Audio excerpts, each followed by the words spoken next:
మీ business ను వేగంగా ప్రజల్లోకి తీసుకెళ్లాలనుకుంటున్నారా? మరెందుకండి ఆలస్యం? ఇప్పుడే బుక్ చేయండి. ప్రధాన రోడ్లపై రద్దీ ప్రాంతాల్లో ఉన్న బోర్డింగ్స్ అండ్ హోర్డింగ్స్ ప్రకటనలు అద్దెకు అందుబాటులో ఉన్నాయి. ఎక్కడా అనుకుంటున్నారా? నంద్యాల మెడికల్ కాలేజీకు మరియు హైవేకు దగ్గరలో రైతు నగర్ రోడ్డు నందు షాప్స్, స్కూల్స్, కాలేజీలు, real estate, political and commercial advertisements కు ఇది ఉత్తమ అవకాశం. మీ ప్రకటనకు ఎక్కువ విజిబిలిటీ, తక్కువ ఖర్చు, ఎక్కువ రీచ్. వివరాల కోసం ఇప్పుడే సంప్రదించండి 9392222938. మీ బ్రాండ్ కు సరైన గుర్తింపు మా బోర్డింగ్స్ తో సాధ్యం.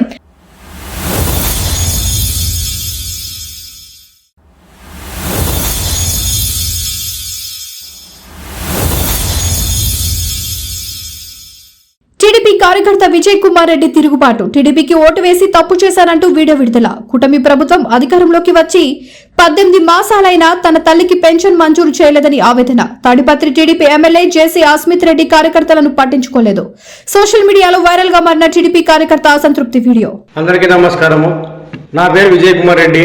పెద్దమూడుగూరు గ్రామము, అనంతపురం జిల్లా, తాడిపత్రి నియోజకవర్గము.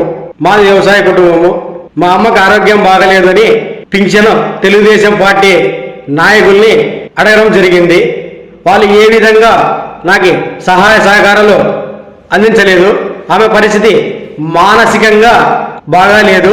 అందువలనే పింఛను అడగడం జరిగినది. పింఛను కోసము ఎంతమంది అడిగినా కూడా ఎటువంటి రెస్పాన్స్ లేదు.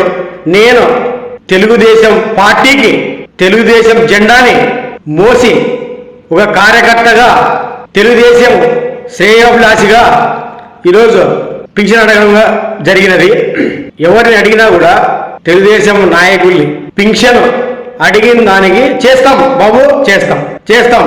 1 సంవత్సరము 6 నెలలు పైబడి తెలుగుదేశం పార్టీ అధికారంలో ఉంది. ఈ రోజుకి సార్ జేసీ అస్మిత్ రెడ్డి గారు ప్రజల చేత, ప్రజల కొరకు ఎన్నుకోబడ్డ నాయకుడిని ఏమంటారు సార్? ప్రజా నాయకుడు అంటారు సార్. మనకు ఉండేది 4 మండలాలు: పెద్దమూడుగూరు, యాడికి, పెద్దపొప్పుడు, తాడిపత్రి. సార్ నేను మీ వెంట తిరిగినాను సార్. ఒక కార్యకర్త ఆవేదన ఏ విధంగా ఉంటుందంటే, మనిషి చేయకపోయినా పర్వాలేదు, మీరు మాకు పింఛన్ ఇవ్వకపోయినా పర్వాలేదు, మాలాంటి పేదవాళ్ళని మీరు దయతో చూడండి సార్. మీరు అనొచ్చు డబ్బులు తీసుకొని ఓటు వేసినావు కదా అని. ఎస్, డబ్బులు తీసుకున్నా సార్. నేను డబ్బులు తీసుకునే ఓటు వేసినాను. నీతిగా, నిజాయితీగా, పర్ఫెక్ట్ గా నేను చెప్తాను సార్. డబ్బులు తీసుకొని ఓటు వేసినాను. ఆ డబ్బులు నేను తీసుకొని నా సంసారానికి, తాగేదానికి, నా స్వలోపాలకి నేను ఖర్చు చేయలేదు సార్. మీరు ఇచ్చిన డబ్బులకి నేను ఇంకా కొంచెం ఎదురేసుకొని మా ఊరు ప్రజలకి, దళితులకి నేను ఇంకా మీరు ఇచ్చిన డబ్బులకి ఎదురేసుకొని టీషర్ట్లో తీసుకొని వచ్చి పంచడం జరిగింది. కావాలంటే న్యూస్ పేపర్ చూడండి సార్.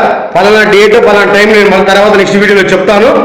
జేసీ అస్మిత్ రెడ్డి గారు నాకు పింఛన్ ఇవ్వకపోయినా పర్వాలేదు, మీరు పింఛన్ ఇచ్చినా వద్దు, నా కుటుంబాన్ని నేనేదో నా చేతుల కష్టంతోనే వాళ్ళని యథావిధంగా సాగుతాను.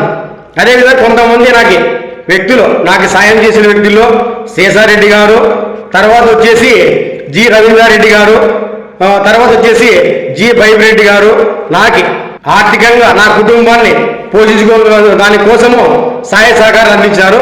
వారిని ఎప్పుడే కానీ నేను జీవితంలో మర్చిపోను. సెలవు. నమస్కారం సార్.